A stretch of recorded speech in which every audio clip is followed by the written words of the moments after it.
Salut tout le monde! Alors ce soir je vais vous faire voyager avec un dessert que j'adore mais que je mange pas très souvent parce que c'est pas vraiment très diététique. Alors je me suis dit tiens pourquoi pas essayer de le faire en version un peu plus light. C'est le flan coco. Alors je vais le modifier un petit peu et je vais vous montrer les ingrédients que j'ai choisis pour pouvoir l'alléger. Donc si vous verrez cette vidéo, c'est que le dessert il est bon. Sinon je mange pour moi et tant pis pour la vidéo. Allez, prêt pour la recette? C'est parti! Alors pour les ingrédients, ça va être facile, il n'y a pas vraiment beaucoup de choses et je vais vous montrer comment j'ai allégé la recette. Alors bon, forcément il y a de la noix de coco râpée, ça ok. Alors pour le sucre, alors j'ai réduit un petit peu les quantités par rapport à des recettes et j'ai choisi un sucre de coco. Alors il faut savoir que le sucre de coco, ça a un pouvoir sucrant identique au sucre de canne. Par contre, ça a un index glycémique qui est beaucoup plus bas, donc c'est vraiment meilleur pour la santé. Et en plus, ça donne un petit goût, forcément, c'est de la fleur de coco, donc ça va donner un petit goût de coco. Moi, j'ai remplacé le lait par du lait de coco allégé. Donc au final, il y a un petit peu moins de matière grasse à l'intérieur. Et d'habitude, c'est vrai que c'est un dessert qui se fait avec du lait concentré sucré, et moi j'en ai acheté qui est non sucré. Donc déjà, ça va alléger sacrément la recette. Après, il y a 2 œufs. Moi je vais rajouter un petit peu de citron vert parce que dans les desserts, quand on rajoute quand même du citron vert, le zeste, ça va comme apporter un goût sucré en fait au final. Déjà un petit peu de fraîcheur et ça va renforcer un petit peu le goût sucré, sans pouvoir l'être forcément. Et je vais quand même mettre un tout petit peu de rhum dedans, vraiment pour parfumer. Parce que vu qu'il ne va pas y avoir énormément de sucre, le rhum, bon, ça en contient forcément un peu. Mais je vais en mettre très peu, ça va vraiment parfumer et ça devrait donner un résultat vraiment pas mal. Allez, passons à la réalisation. Alors, en premier, il faut réaliser le caramel. Donc du coup, j'ai jamais essayé moi avec le sucre de coco, je vais essayer. Alors, c'est tout simple, faites chauffer une poêle à sec, comme ça. Vous mettez le sucre, on l'étale un petit peu. Je sais pas si vous voyez bien. Et après, pour l'instant, on n'y touche plus. On va pas prendre un ustensile pour mélanger. Dès que ça va commencer à fondre, on va mélanger tout doucement avec la casserole en manipulant la casserole, mais surtout pas d'ustensile pour mélanger le sucre. Bon, moi, je suis vraiment pas un expert du caramel. J'espère que là, cette fois, pour vous, ça va réussir. Alors voilà, hein, le caramel, j'ai commencé à le faire. Bon, oubliez un peu ce que je vous ai dit, au final, il faut mélanger. C'est vraiment rien à voir avec du sucre classique de canne. Hein. Vous voyez, en fait, regardez, ça fait carrément comme une pâte un peu épaisse. En tout cas, ça sent super bon. Et par contre, vraiment, il faut mettre sur feu doux, hein, parce que sinon, ça a tendance à colorer très vite, et même un peu brûler. Je vais quand même essayer de rajouter un tout petit peu d'eau dedans, et on va voir ce que ça va donner. Bon. Je ne vous cache pas, c'est un désastre. Bon allez, je vais essayer différemment et on va réussir à faire un truc pas mal. Allez, je réessaye. Allez, deuxième essai. Du coup là, j'ai mis le sucre de coco et un tout petit peu d'eau, une petite cuillère à soupe d'eau. Et là, j'ai vraiment réduit sur feu très doux et je vais attendre de voir ce que ça va donner dès que ça va commencer à caraméliser. Bon, ça a l'air pas mal, ça commence à caraméliser un peu. Bon, du coup, je mélange, hein, rien à voir avec tout ce que je vous ai dit au début. Hein. Voilà, j'apprends en même temps. Hein. En tout cas, franchement, je peux vous dire que le premier que j'ai loupé, c'est devenu du béton. Je pense qu'on peut coller des briques avec.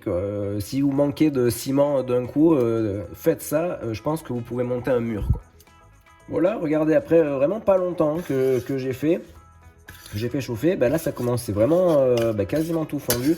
Franchement, j'ai goûté, mais c'est excellent. Je pense que je vais arrêter là, pour pas que ça commence à brûler et donner un goût amer. Donc du coup, je vais tapisser, je vais verser mon caramel dans le moule hein, que je vais utiliser. C'est assez marrant la teinte qu'il prend, il est vraiment noir quoi. En tout cas, franchement, le goût, mais c'est vraiment super bon.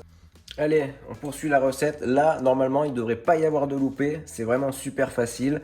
Vous mettez les 2 œufs dans un saladier. Du coup, j'ai 200 g de lait concentré non sucré. On va commencer quand même à battre un peu. Donc, dès qu'on a bien battu, je mets ma brique entière de lait de coco. Alors là, j'ai vraiment envie de vous faire voyager. Hein. C'est pour ça que, bon, normalement, c'est vrai que c'est du lait de vache. Hein. Mais j'ai vraiment préféré de mettre un lait de coco, bon, qui est un peu plus gras hein, au final, mais bon, qui va vraiment apporter un maximum de saveur. Hein. Je veux, c'est qu'on se retrouve dans les îles, là. On reste, là, on est en hiver. Si vous aimez les îles comme moi, j'ai envie qu'en mangeant ça, c'est bon, non, on a fait le voyage. Ça, allez hop, le rhum. Bon, j'ai pris du rhum ambré, hein. Prenez un bon rhum ambré. Moi, j'ai la chance d'avoir un rhum de l'île Maurice. Donc, je sais que ça va être un régal. Alors, j'ai mis 3 centilitres. Bon, vous retrouverez de manière tous les ingrédients hein, sur ma page. Hein. Je vais vous mettre le descriptif de la recette. Et maintenant, on va zester un peu le citron vert. Qu'est-ce que je raconte? C'est le rhum, déjà, ça, vous voyez, ça fait déjà effet. Et allez, hop, un demi. Là, ça va vraiment parfumer un maximum. Après, c'est vrai que si, bon là je fais la recette assez vite, si vous avez le temps, vous pouvez laisser infuser 2-3 heures hein, comme ça au frigo, ça va être encore meilleur. Hein. Après là j'ai mis du citron vert, mais bon normalement c'est avec de la vanille. Vous pouvez mettre, bon je vous conseille de pas d'extrait de vanille, hein, mettez une demi-gousse de vanille, ça va vraiment donner un goût qui n'aura rien à voir hein, par rapport à l'extrait de vanille. Allez voilà, on mélange et c'est bon. Et justement, on va préchauffer le four 180 degrés. Et je vois que les vapeurs de rhum, ça m'est déjà monté à la tête. J'ai oublié le principal, et la noix de coco. Hein. Allez, on met tout. Allez, dès que vous avez bien mélangé, vous n'avez plus qu'à verser toute la préparation dans le moule. Par-dessus, du coup, le caramel. C'est parfait. Et après, je vais vous montrer juste, je pense, une astuce. Parce que j'ai jamais essayé. Donc, on va voir. Ça va être au bain-marie au four. Je pense que la cuisson va être meilleure. Je vais vous montrer. Alors, pour une cuisson au bain-marie, vous prenez un moule, enfin, un récipient qui va au four, hein, qui est plus grand que le vôtre. Dedans, on va le disposer comme ça, au bord. Et on va mettre l'eau tout autour. Voilà. Et en faisant bien attention, on verse l'eau à côté et vous versez quand même que ça soit presque à hauteur. Je vais en rajouter un tout petit peu.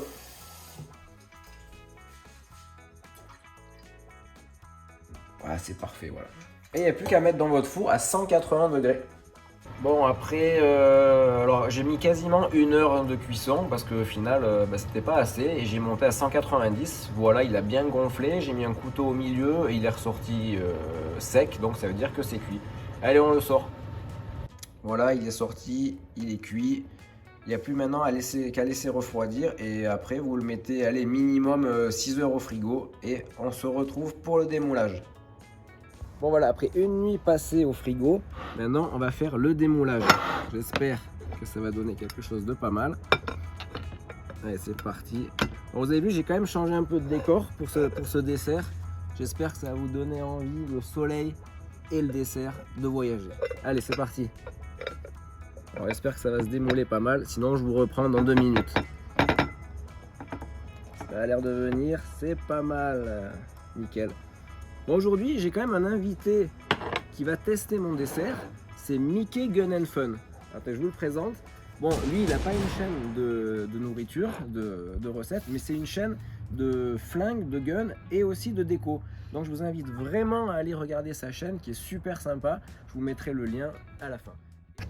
Alors, on va découper une petite part. On va voir ce que ça va donner à l'intérieur quand même.